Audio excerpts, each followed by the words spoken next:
Hello everyone, welcome to CGPSC handwritten notes. आज हम अपने इंग्लिश के क्लास को आगे कंटिन्यू करेंगे। इंग्लिश पेडागोजी में आज हम लोग टॉपिक पढ़ेंगे, कौन सा है? Challenges of teaching language in diverse classroom. ठीक है, जब लैंग्वेज टीच करते हैं तो हमको कौन कौन से चैलेंजेस फेस करने पड़ते हैं उसके बारे में देखेंगे। अभी तक हमने 4 यूनिट कंप्लीट कर लिया है। ये हमारा आज का 5वां यूनिट होगा इंग्लिश पेडागोजी का।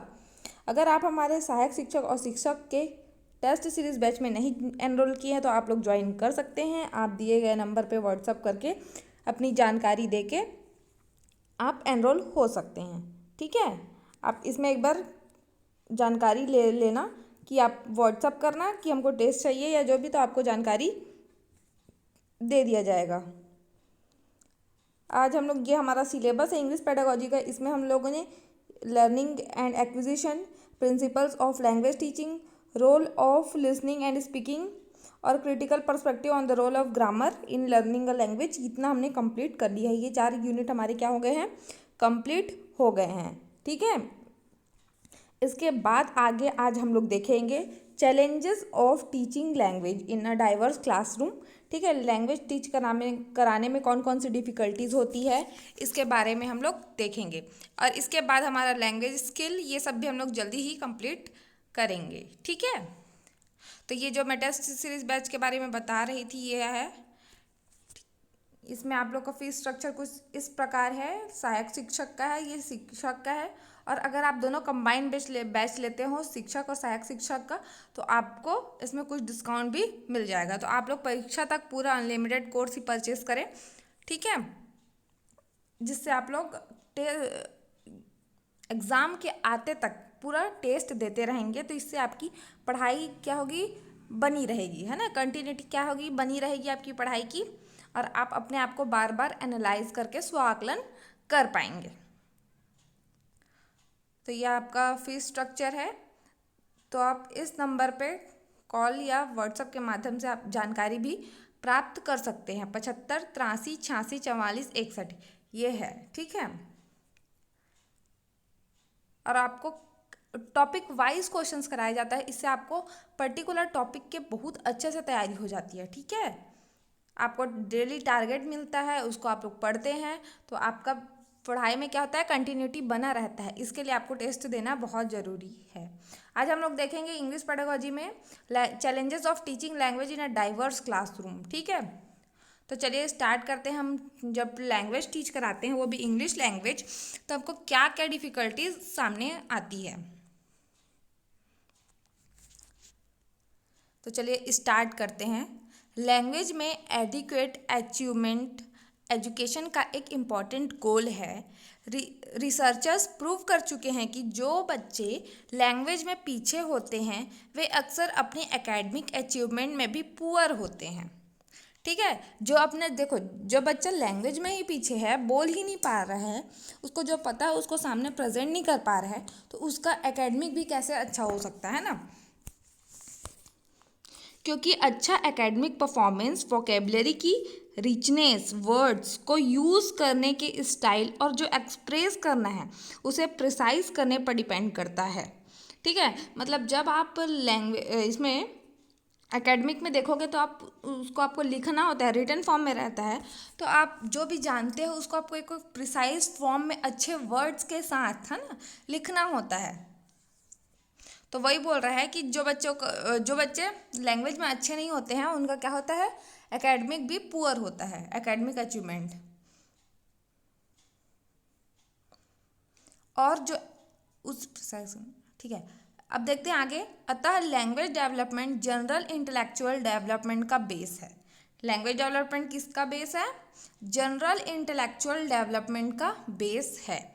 इन सभी को ध्यान में रखते हुए लैंग्वेज टीचिंग पर ध्यान दिया जाता है। देखो, आपको पूछ सकता है कि लैंग्वेज डेवलपमेंट क्या का बेस है ना, तो आप लोग को पता होना चाहिए जनरल इंटेलेक्चुअल डेवलपमेंट। ठीक है, इंग्लिश को सर्वाधिक पढ़ाई जाने वाली लैंग्वेज है, परंतु इसकी टीचिंग में कुछ डिफ़िकल्टीज आती हैं जो निम्न हैं। अब हम वही पढ़ रहे हैं कि इंग्लिश हम पढ़ाते हैं तो हमको कौन कौन सी कठिनाइयों का सामना करना पड़ता है, तो कौन कौन सी डिफ़िकल्टीज है उसके बारे में देखते हैं।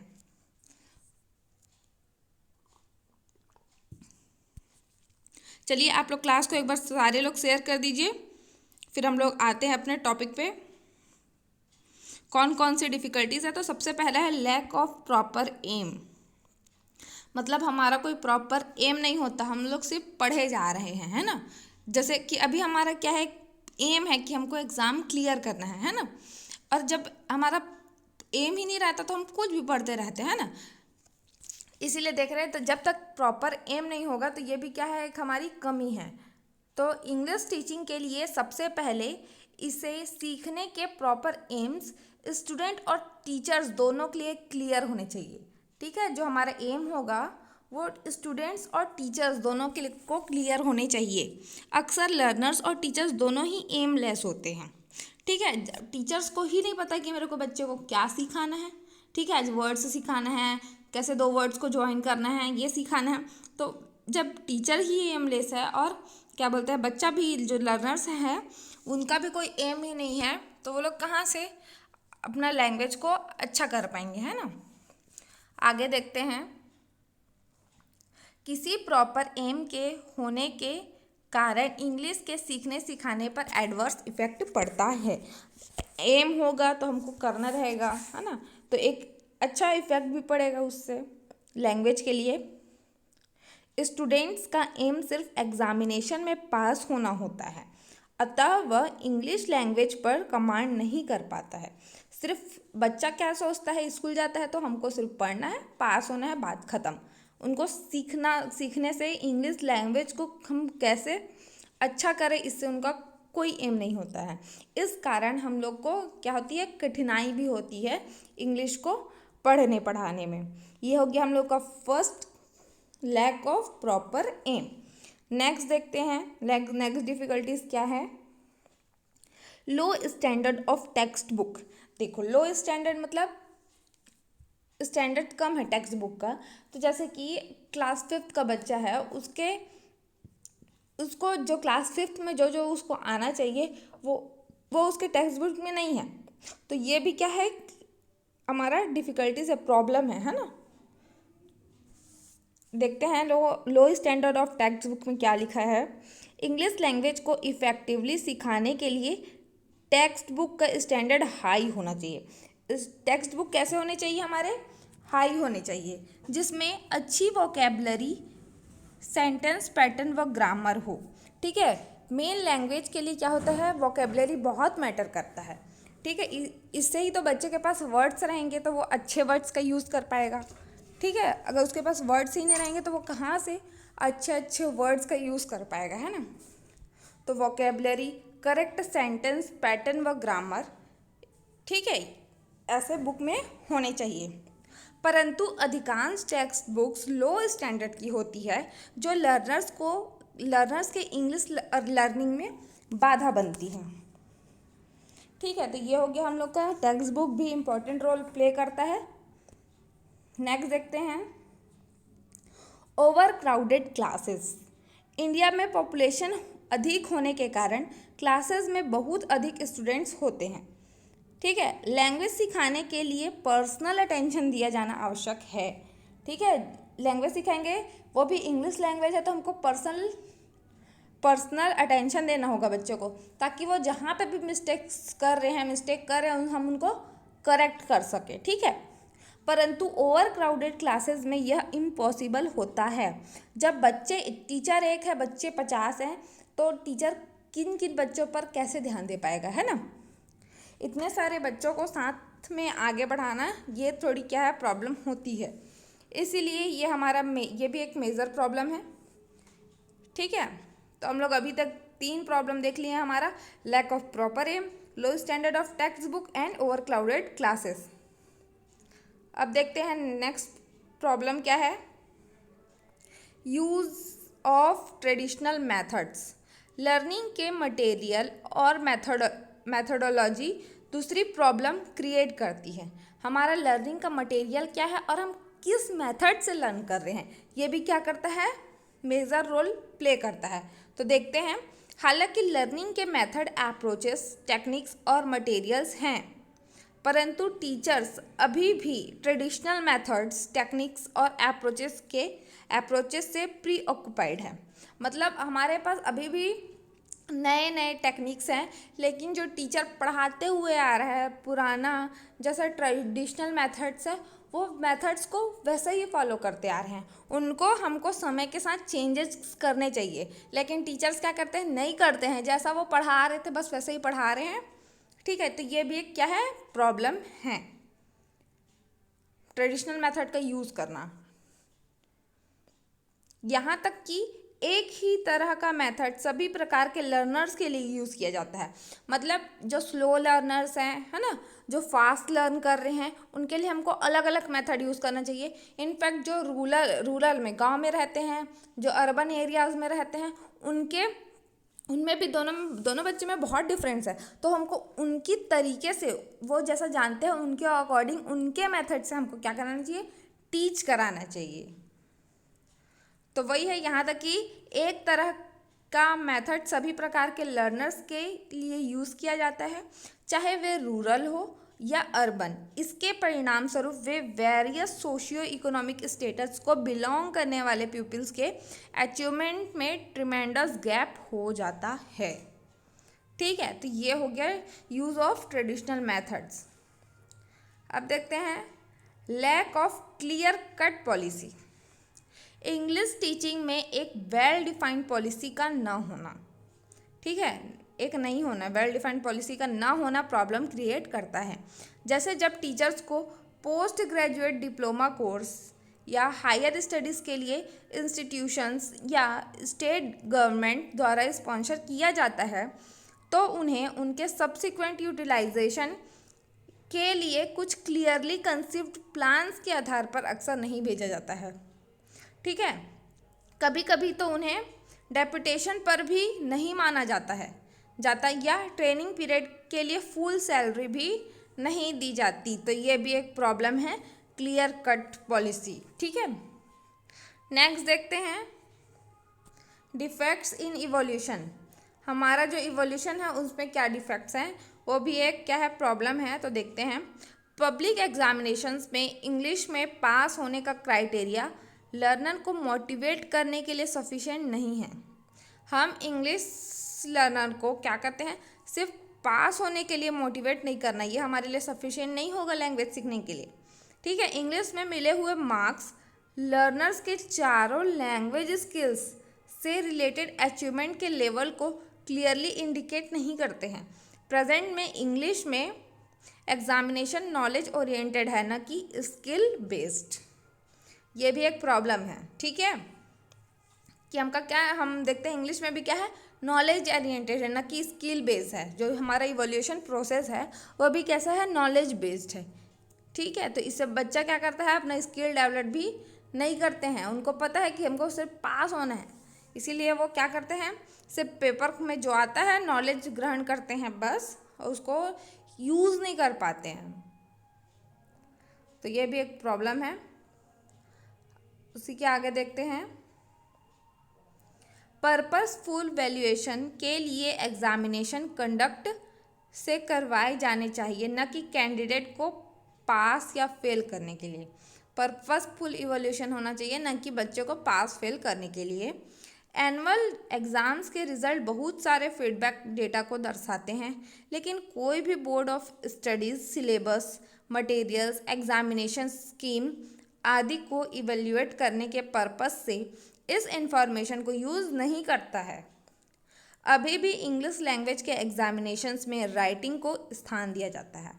ठीक है, आप लोग भी एग्ज़ाम देते हो तो सिर्फ इंग्लिश का हम लोग राइटिंग में ही देते हैं, हम बोलने का, हम स्पीच को क्या करते हैं, पूरी तरीके से इग्नोर कर दिया जाता है। ये भी एक क्या है, प्रॉब्लम है, कि हम सिर्फ इंग्लिश को, राइटिंग को ही देखते हैं, राइटिंग को ही हम प्रायोरिटीज़ देते हैं, स्पीच को नहीं देते हैं। तो वो बोल ही नहीं पाते हैं। जब तक उनका फियर दूर नहीं होगा तो वो कहाँ से सीखेंगे। इसलिए हमको बोलने का भी, स्पीच का भी उनको अपॉर्चुनिटीज़ प्रोवाइड करनी चाहिए। नेक्स्ट है वेरिएशन इन सिलेबस में क्या है, वेरिएशंस है। जैसे आगे देखते हैं, इसी में जैसे हमारे ही देश में है, अलग अलग बोर्ड्स हैं, सबके अपने अपने अलग अलग क्या है, सिलेबस है, उसमें भी वेरिएशन है।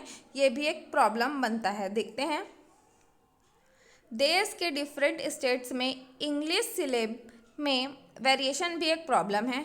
इसके कारण बोर्ड एग्जामिनेशंस के एंड में एक्सपेक्टेड अचीवमेंट लेवल में वेरिएशन हो जाता है। तो ये भी क्या है, एक प्रॉब्लम है सिलेबस का वेरिएशन।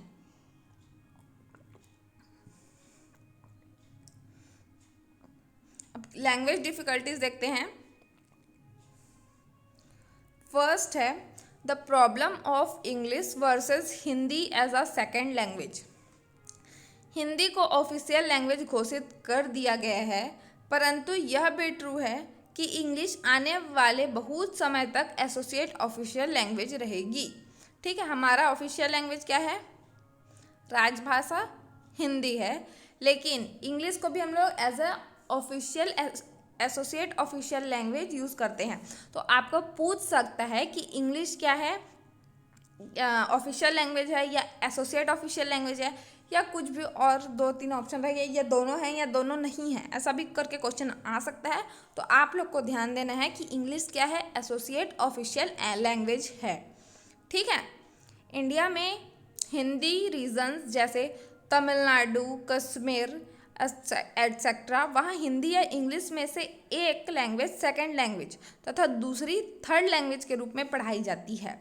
मतलब जो उन लोग का लोकल लैंग्वेज है तो फर्स्ट लैंग्वेज हो गया है ना, बाकी हिंदी और इंग्लिश क्या है, सेकंड और थर्ड लैंग्वेज के रूप में क्या होती है, पढ़ाई जाती है।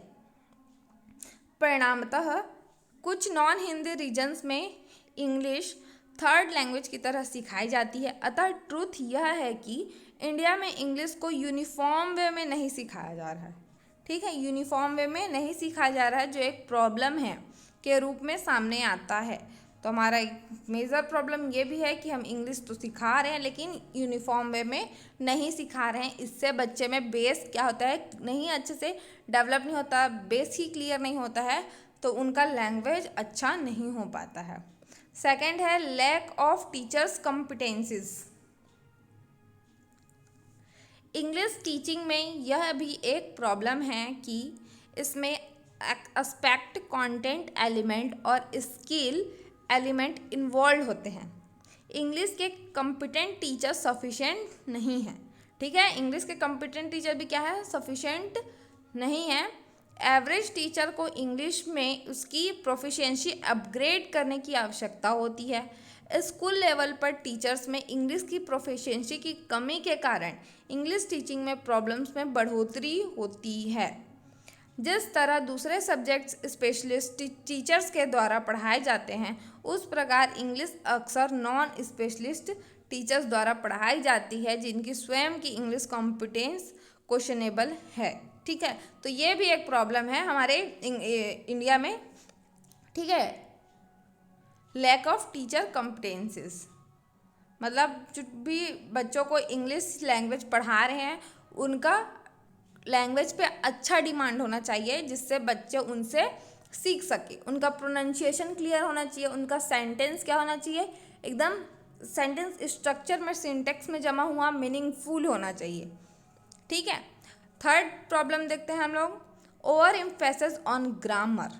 हम लोग सिर्फ लैंग्वेज पे फोकस नहीं कर, किस पे करते हैं, ग्रामर पे करते हैं। ये भी एक प्रॉब्लम है, क्यों? ठीक है, जैसे हम हिंदी जब सीखते हैं, हिंदी बोलते हैं, तो हम ग्रामर तो बाद में सीखते हैं, लैंग्वेज तो पहले सीख चुके होते हैं ना, लेकिन जब इंग्लिश की बारी होती है तो हम ग्रामर पे चले जाते हैं। ये भी एक क्या है, प्रॉब्लम है। तो चलिए देखते हैं। अभी भी स्कूल करिकुलम में ग्रामर और कंपोजिशन एक इम्पॉर्टेंट प्लेस ऑक्युपाई करते हैं। यह टाइम वेस्ट करना, और स्पेशली जब तक टीचिंग के लिए लिमिटेड टाइम अवेलेबल होता है, लैंग्वेज टीचिंग में डेवलपमेंट जो एड्स की हेल्प से कम समय में बेटर सीखने की योग्य बनाते हैं पर ध्यान दिया जाना चाहिए। ठीक है, तो ये भी है कि हमको लैंग्वेज पे भी ध्यान दिया जाना चाहिए। ठीक,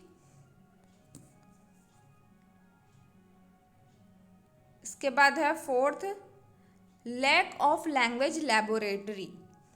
इंग्लिश के टीचर की ट्रेनिंग के लिए लैंग्वेज लैबोरेटरी अत्यधिक आवश्यक है। जब भी टीचर्स का ट्रेनिंग होता है सब्जेक्ट वाइज, तो इंग्लिश जो टीचर्स का जब भी ट्रेनिंग हो रहा है इंग्लिश लैंग्वेज टीचर का, तो उनको एक प्रॉपर लेबोरेटरी में होना चाहिए। स्टूडेंट्स को करेक्ट प्रोनाउंसिएशन सिखाने के लिए टीचर्स के प्रोनाउंसिएशन करेक्ट होने चाहिए। जैसे टीचर जो प्रोनाउंसिएशन करेगा बच्चा उसी को सीखेगा, है ना। इसीलिए हमारा प्रोनाउंसिएशन क्या होना चाहिए, एकदम करेक्ट होना चाहिए। अतः टीचर ट्रेनिंग इंस्टीट्यूशंस में लैंग्वेज लेबोरेटरी फैसिलिटीज़ होनी चाहिए, परंतु सच्चाई यह है कि अधिकांश टीचर ट्रेनिंग इंस्टीट्यूट में ऐसी फैसिलिटीज़ नहीं होती है। तो ऐसी फैसिलिटीज़ नहीं होती है, टीचर सही ढंग से क्या होते हैं ट्रेन नहीं हो पाते हैं, तो वो बच्चे को अच्छे से डिलीवर भी नहीं कर पाते हैं। तो ये भी एक क्या है, प्रॉब्लम है। नेक्स्ट देखते हैं टीचिंग थ्रू ट्रांसलेशन। ठीक है, जो हम पढ़ते हैं ना टीचर्स मतलब ट्रांसलेशन के थ्रू, तो देखते हैं कुछ स्कूल में इंग्लिश ट्रांसलेशन मेथड द्वारा पढ़ाई जाती है। कौन सा मेथड? और ट्रांसलेशन मेथड मतलब ट्रांसलेट करके। इसमें टीचर हर वर्ड या सेंटेंस को हिंदी में ट्रांसलेट करके बताता है और यह सोचता है कि एक बार स्टूडेंट को इंग्लिश वर्ड या सेंटेंस का मीनिंग पता होने पर वह इंग्लिश सीख जाता है। तो ऐसा नहीं है कि अगर उसको कुछ मीनिंग पता है तो वो इंग्लिश सीख गया है ना बच्चा। स्टूडेंट्स को इंग्लिश में बोलने के लिए ना के बराबर चांस मिलते हैं। ठीक है, तो देखो मेन इंग्लिश हम कैसे सीखेंगे, जब हम बोलेंगे। जितना ज़्यादा चाहे सही हो गलत हो जैसा भी हो, जब बोलने से हम क्या करते हैं इंग्लिश सीखते हैं। तो इसलिए बच्चों को हमको मौका देना चाहिए बोलने के लिए, ना कि उनको एग्ज़ाम ओरिएंटेड पढ़ाई करवाना चाहिए, ना कि सिर्फ ग्रामर पे फोकस करना चाहिए। ठीक है, तो ये है एक प्रॉब्लम। नेक्स्ट देखते हैं एरर्स। लैंग्वेज सीखने के प्रोसेस में स्टूडेंट्स कुछ मिस्टेक कर सकता है। कई प्रकार के एरर्स होते हैं, चाहे वे एरर्स या मिस्टेक्स या लैप्स हो, वे एक एमएलओएस लैंग्वेज बिहेवियर के मैनिफेस्टेशन होते हैं। एरर एक सिस्टमैटिक डेविएशन है। जब एक लर्नर ने कुछ सीखा नहीं होता है और वह इसे कॉन्स्टेंटली रॉन्ग करता जाता है, तो यह एरर कमिट करना कहलाता है। जब बच्चा कुछ सीखा नहीं है और उससे गलतियां हो रही है, लगातार वो कंसिस्टेंटली क्या कर रहा है, रॉन्ग करते जा रहा है, तो इस एरर को क्या बोलेंगे, एरर कमिट। यह तब होता है जब बच्चा अपनी खुद की लैंग्वेज एक्वायर कर लेता है। ठीक है, ये क्या कब होगा, जब लैंग्वेज एक्विजिशन में ये एरर कमिट होता है। एग्जाम्पल, यदि कोई लर्नर जानता है कि वांट, वोट एटसेट्रा के बाद टू लगाया जाता है, तो एनालॉजी के द्वारा यह मस्ट टू प्रोड्यूस करता है। तब तक उसे बताया नहीं जाए कि वह यही चीज़ दोहराता रहता है। ठीक है, जब तक हम करेक्ट नहीं करेंगे तब तक वो क्या करेगा, उसको रिपीट, वही मिस्टेक्स को क्या करते हैं, रिपीट करते रहते हैं। लेकिन यह जानने के बाद भी कि मस्ट के बाद टू नहीं लगाया जाता है, तो स्टूडेंट्स कभी मस्ट गो और कभी मस्ट टू गो यूज़ कर सकता है। यह इनकंसिस्टेंट डेविएशन मिस्टेक कहलाता है। जैसे कि बच्चे को तो पता नहीं था, है ना, कि वांट के बाद टू लगाते हैं, नहीं लगाते हैं, है ना, लेकिन जब हम उनको बता दिए हैं कि इसके बाद मस्ट के बाद आपको टू का यूज़ नहीं करना है, तो वो कभी कभी कर रहा है, कभी कभी नहीं कर रहा है। तो इसको क्या बोलेंगे, इनकंसिस्टेंट डेविएशन मिस्टेक। ठीक है, इनकंसिस्टेंट डेविएशन मिस्टेक कहलाता है। नेक्स्ट है लैप्स। किसी के भी द्वारा किया जा सकता है। यह फटीग या शॉर्टनेस ऑफ मेमोरी या कंसंट्रेशन की कमी के कारण होता है। यह स्लीप ऑफ टंग या पेन के कारण होता है, जैसे हस्बैंड के स्थान पर हस्बैंड। ठीक है, इसमें क्या होता है, स्पेलिंग्स का कुछ हेर फेर हो जाता है, या डिसीव के स्थान पर डिसीव। ठीक है, यहाँ पे आई ई का क्या हो गया है, इंटरप्लेस कर दिया गया है। यहाँ पे ए की जगह ई लगा दिया जो कि रॉन्ग है। ठीक है, तो कॉजेज ऑफ एरर्स, इसके क्या है, कारण क्या है, फर्स्ट लैंग्वेज का इंटरफेरेंस, जो हमारा फर्स्ट लैंग्वेज सीखा हुआ होता है उसका इंटरफेरेंस। एरर्स के क्या क्या कारण होते हैं ये दिख रहे हैं। ठीक है, बी है केयरलेसनेस, जो मोटिवेशन की कमी के कारण होती है। मोटिवेशन की कमी टीचिंग लर्निंग मटेरियल या प्रेजेंटेशन की स्टाइल को एट्रीब्यूट हो सकती है। ठीक है, तो यहाँ पे हम लोग देख लिए फर्स्ट लैंग्वेज का इंटरफेरेंस, सेकंड देख लिए मोटिवेशन की कमी के कारण भी होता है, थर्ड है जनरलाइजेशन की अधिकता, फोर्थ है लैंग्वेज का क्रिएटिव होना, रूल्स की इनकम्प्लीट एप्लीकेशन। ठीक है, ये भी एरर का क्या कारण बनता है, मटेरियल की कमी होना। नेक्स्ट है जहाँ दोनों लैंग्वेज के बीच एग्जैक्ट पैरेलल्स नहीं होते हैं वहाँ फर्स्ट लैंग्वेज से ट्रांसलेट करना डिफ़िकल्ट उत्पन्न कर सकता है। तो ये हो गया लैंग्वेज एरर्स। अब देखते हैं डिसऑर्डर। आप लोग कुछ और बचे हैं, इनको भी हम लोग आज ही देख लेते हैं। ठीक है, तो डिसऑर्डर देखते हैं। अगर आप लोग को पसंद आ रहा है तो आप लोग शेयर कर दीजिएगा, और जो नए होंगे, जो हमारे टेस्ट बैच से ज्वाइन नहीं किए होंगे, तो आप लोग 75 83 86 44 61 इस नंबर पे व्हाट्सएप के माध्यम से आप टेस्ट बैच की जानकारी ले सकते हैं। ठीक है, मैं तो बोलती हूँ कि आप लोग एग्ज़ाम तक इसका टेस्ट दिलाओ, ताकि आपका क्या हो, पढ़ाई कंसिस्टेंट होकर आप पढ़ाई करते रहे, और आपका रिजल्ट के माध्यम से आप अपने आप को चेक भी करते रहें। तो चलिए देखते हैं डिसऑर्डर। लैंग्वेज लर्निंग में निम्न डिसऑर्डर हो सकते हैं। क्या क्या डिसऑर्डर हो सकते हैं? पहला, आर्टिकुलेशन डिफ़िकल्टीज। ठीक है, जो हम बोलते हैं ना, उच्चारण करते हैं, उसमें जो डिफ़िकल्टीज होती है उसको बोलते हैं आर्टिकुलेशन डिफ़िकल्टीज। तो देखो, इस तरह की प्रॉब्लम्स में स्पीकर कुछ निश्चित स्पीच साउंड उच्चारित नहीं कर पाते हैं, कुछ वर्ड्स को क्या होता है, करेक्ट नहीं बोल पाते हैं। जनरली ये sound substitution, reversals, omission etcetera से कंसर्न्ड होती है। इसका कारण पुअर मस्कुलर कोऑर्डिनेशन हो सकता है। तो जो आर्टिकुलेशन डिफ़िकल्टीज है उसका क्या कारण हो सकता है? तो पुअर मस्कुलर कोऑर्डिनेशन। कुछ स्टूडेंट्स कुछ ब्लैंड्स जैसे थ को आर्टिकुलेट करने में अनेबल होते हैं, मतलब बोल नहीं पाते हैं। रिवर्सल हैंडीकैप के कुछ केसेस भी पाए जा सकते हैं। ये स्टूडेंट्स वर्ड्स के लेटर्स को रिवर्स कर देते हैं। फॉर एग्जाम्पल, एनिमल के स्थान पर एनिमल। नेक्स्ट है हमारा लैंग्वेज डिसऑर्डर। ये फिजिकल, साइकोलॉजिकल और इन्वायरमेंटल फैक्टर्स का रिजल्ट होते हैं जो नॉर्मल स्पीच डेवलपमेंट में इंटरफेयर करते हैं और डिलेड स्पीच के जन्म देते हैं। Delayed language development brain damage के कारण हो सकता है। यह अफेजिया कहलाता है। लैंग्वेज डिसऑर्डर क्या है? अफेजिया। ठीक है, अफेजिया, जिसमें बच्चा बोल नहीं पाता है, फेस नहीं कर पाता है। ठीक, नेक्स्ट है डिसऑर्डर ऑफ वॉइस। तो इस तरह के केसेस में साउंड्स के आर्टिकुलेशंस में कोई डिफ़िकल्टी दिखाई तो नहीं देती है, परंतु कुछ नेशल डिसऑर्डर्स के कारण वॉइस डिफेक्टिव होती है। फोर्थ है रिदमिक डिसऑर्डर। इसे स्लर्डरिंग इंक्लूड कहते हैं। स्लर्डरिंग भी कई तरह की होती है। कुछ स्टूडेंट साउंड, सिलेबल्स या वर्ड्स को रिपीट करते हैं। कुछ स्टूडेंट बहुत फास्ट बोलते हैं और कुछ स्टूडेंट्स के साउंड को प्रोलॉन्ग, मतलब थोड़ा लंबा खींचने की आदत नहीं होती है, जैसे इस गए, मतलब उसको थोड़ा लॉन्ग खींच रहे हैं, ठीक है, करने की आदत होती है। तो ये क्या है? रिदमिक डिसऑर्डर है। स्लटरिंग मतलब जैसे रुक रुक के जो लोग बोलते हैं उनको बोलते हैं। अब कॉजेस ऑफ डिसऑर्डर देख लेते हैं जल्दी से। फर्स्ट है सोशियो इकोनॉमिक, इमोशनल और एजुकेशनल सहित इन्वायरमेंटल, यहाँ पे स्पेलिंग करेक्ट कर लीजिएगा, ई आएगा। इन्वायरमेंटल कॉजेस डिसऑर्डर के कारण हो सकते हैं। ठीक है,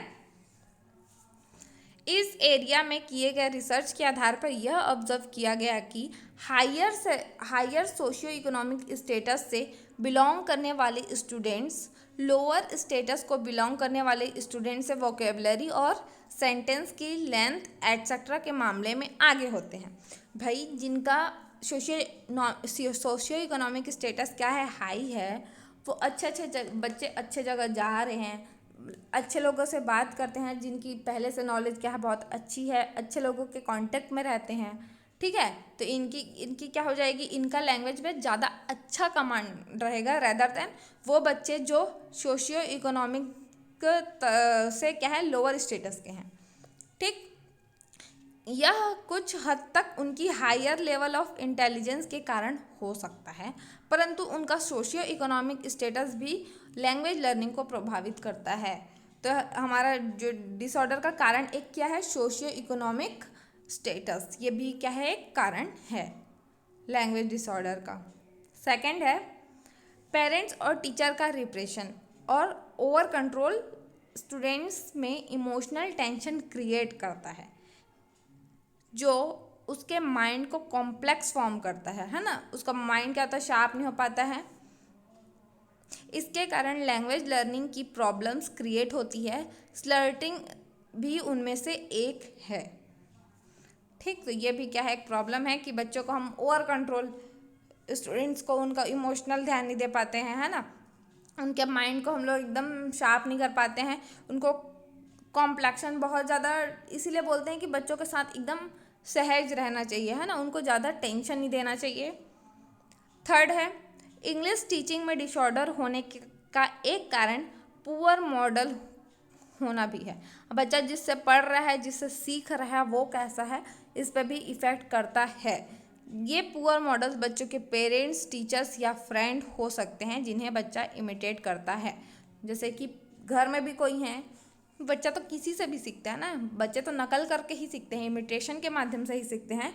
तो उनके सामने अगर ऐसे लोग हैं तो वो भी एक क्या है, कारण है जिसके कारण बच्चे के में डिसऑर्डर हो सकते हैं इंग्लिश टीचिंग में। तो ये हमने इतना ही देखा है, कल इसके आगे और करेंगे। अगर आप लोग जो भी नए हैं हमारे टेस्ट बेस में ज़रूर एनरोल कीजिए और अपना टेस्ट दीजिए और आकलन कीजिए। ठीक है, इसमें आप लोग का एक बार सिलेबस कंप्लीट हो जाएगा, तो उसी क्वेश्चंस में और नए क्वेश्चंस ऐड करके आपको दोबारा, ताकि आपका रिवीजन भी हो जाए एक बार, और एक बार आप उसी बहाने एक बार और अपना सिलेबस भी क्या कर लेंगे, कंप्लीट कर लेंगे। इसलिए आप लोग परीक्षा तक वाले टेस्ट को ज़रूर परचेस कीजिए, ताकि आपको एग्ज़ाम तक अपना स्वाकलन सेल्फ टेस्ट कर सके, और अपने जो भी टेस्ट देंगे उसमें सेल्फ एनालाइज करके अपने आप में सुधार करके एक अच्छा रिजल्ट ला सकेंगे। Thank you.